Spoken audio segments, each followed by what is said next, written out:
With the new season of Go Battle League upon us and a plethora of new changes since I last played this game, I still have one burning question left to answer since I started my GBL career some odd moons ago.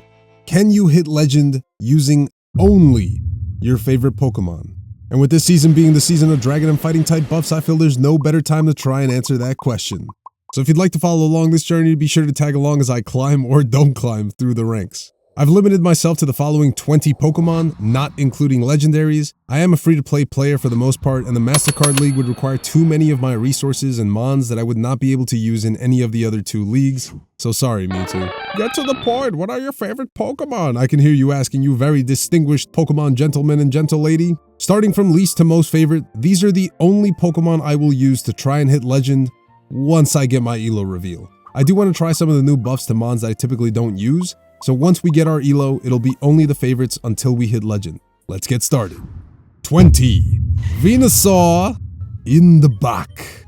For those in the know, if you know, you know, and for those of you that don't know, click on this video and now you know. Venu is one of the few exceptions on this list of Pokemon that rose to my favorites, thanks in part to the Go Battle League. I never chose it as a starter, wasn't really my cup of tea, and yet here we are. Look at us. Who would have thought? 19. Beedrill, aka Pinga. If you understand that reference, leave a B emoji in the comments. If you don't and are underage, please don't look that up. This is a family-friendly channel.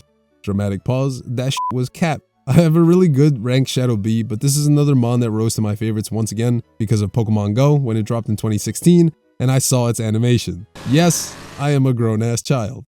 18. Standing tall at a menacing 4-foot foe.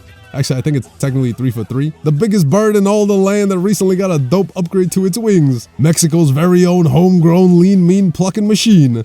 Howlucha. I mean, I kind of have to. I'm Mexican, and for some odd reason that I can't explain, this Hawkian luchador speaks to me on a spiritual level. 17. The alligator that I'm almost positive is a crocodile. Feraligatr, my second favorite Johto Pokemon. 16. Milotic, the beautiful queen of a once Sir Gyarados, another mon that slowly rose to the favorites thanks in part to Pokemon Go. 15. Lapras, the OG Kanto queen, Mrs. Loch Ness herself. Every time I received her as a gift from that dude in the Sylph Company, she was always immediately put on the team. Big Nessie. 14. Greninja. I mean, come on, he's so goddamn cool. Here's coping for a Ash Greninja drop sometime soon. 13. Scizor. I was never really a super fan of Scyther, but I thought he was cool. But then they covered his body in liquid adamantium and oh my god, scissors for hands? Bruh, this Pokemon is so dope. And he's red? Enough said. 12. Monsieur Swampierre. The GOAT and my starter of choice for Pokemon Emerald. Doesn't really require any introduction, just one of the greatest starters to ever exist. 11. Actually, 11 and 10 are kind of interchangeable, so I wasn't too sure where to put them, but I don't want to be too basic, so. 11. Charizard.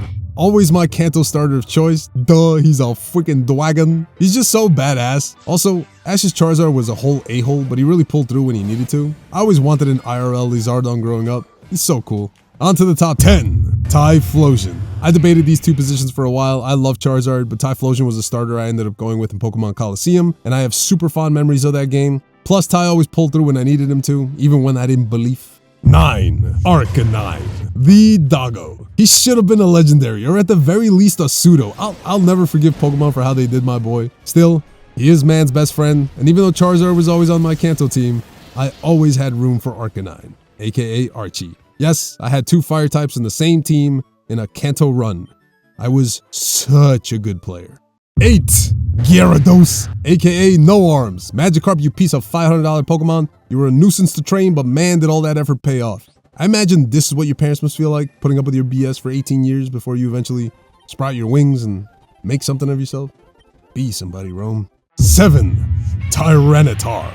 The most annoying Pokemon to go up against when I played Pokemon Fire Red as a kid. I had no idea what to hit this thing with, and that sandstorm buffeting was always super annoying. But man, if he isn't one of the coolest mons introduced in Generation 2, the OG Godzilla, King Kong ain't got sh on him. 6. Metagross. He's a steel, mean, fighting, floating machine. This thing just looks so dope. And the shiny? Forget about it. I just realized this is sort of where we start getting into the pseudos, because up next is his partner in crime, 5. Salamence. who for a long time held the spot for my favorite dragon in all of Pokemon. You know how people ask you stupid questions like, if you were a Pokemon, what Pokemon would you be type shit? Bagon. I'd be a Bagon. But still. I mean, Salamence is pretty cool too, I think. So, if you were a Pokemon, what Pokemon would you be? 4. Before no arms, there was 4 arms. You smell what Machamp is cooking. As a kid, one of the most badass designs in Pokemon in my opinion, which is pretty sad considering he's just a jacked bodybuilder. Machamp is the OG fighting type champion and still one of my favorites. 3. Zubat. No, this isn't a joke. Really, it's Golbat and Crobat. Zubat was the first shiny Pokemon I ever caught in a main series game. I still own the Fire Red cartridge where I caught this little guy in Mount Moon. And prior to this shiny, I thought shinies were a myth. Now, this is going to sound super dumb because it is. But I need you to put yourself in my 13-year-old shoes. I think I might have been younger. I can't remember. I caught this annoying ass bat and leveled him up to Golbat. And I was just so happy that I finally had a shiny Pokemon because I didn't know they existed. And then around the halfway point of Fire Red, Golbat evolved into Batman, Crobat. I was stunned. I was like, what? But I didn't do anything. So I researched the Pokemon guides back then. Yes, back then there were guides. Yes, Unk is old. And I learned that Golbat leveled up through friendship. My poor little barely teenage heart dead thought this bat liked me so much that it evolved. He really should be number 1, but you'll see why he isn't in a bit. 2. Anubis, the Egyptian god of the afterlife himself, Lucario. The mascot of this channel for the longest time and my favorite Pokemon. Yes, even including legendaries for a long time. I watched that one Pokemon movie, Lucario and the Mystery of Mew, and my only thought was that legendary is so cool. What? Why is he not a legendary or at the very least a mythical Pokemon? My man's his peak aura. Why do they keep doing this to my boys? And last, but certainly not least, number 1. If you haven't guessed the number 1 spot yet, welcome to the channel. Please have a seat. I hope you're enjoying the video so far and that I haven't scared you off yet. The OG 2-ton tubby dwagon, Dragonite. Or as I like to call him, Derp Knight. Mirror, mirror on the wall, who's the derpiest of them all? Dragonite was never my favorite Pokemon. Matter of fact, I found Lance and his Dragonites to be the bane of my existence. But thanks to Pokemon Go, I found a soft spot for the 2-ton tubby tubster, and eventually, love for this made-up pocket monster. He has been my compatriot for the last 3 years and has carried me to legend in every league, except for Little Cup. We don't subscribe to that propaganda around these parts. I can say with some level of confidence that Dragonite is my favorite Pokemon.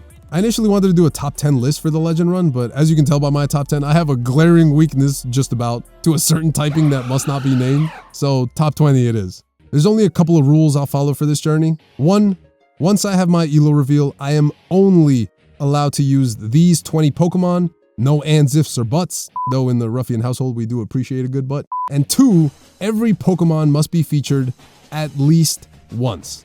And obviously I have to hit legend with at least 3 of these months. But outside of that, there are no rules. There's 1 rule. They may be shadow or non-shadow. It can be shiny, non-shiny, whatever. It can be any of the 3 leagues. Yes, 3 leagues.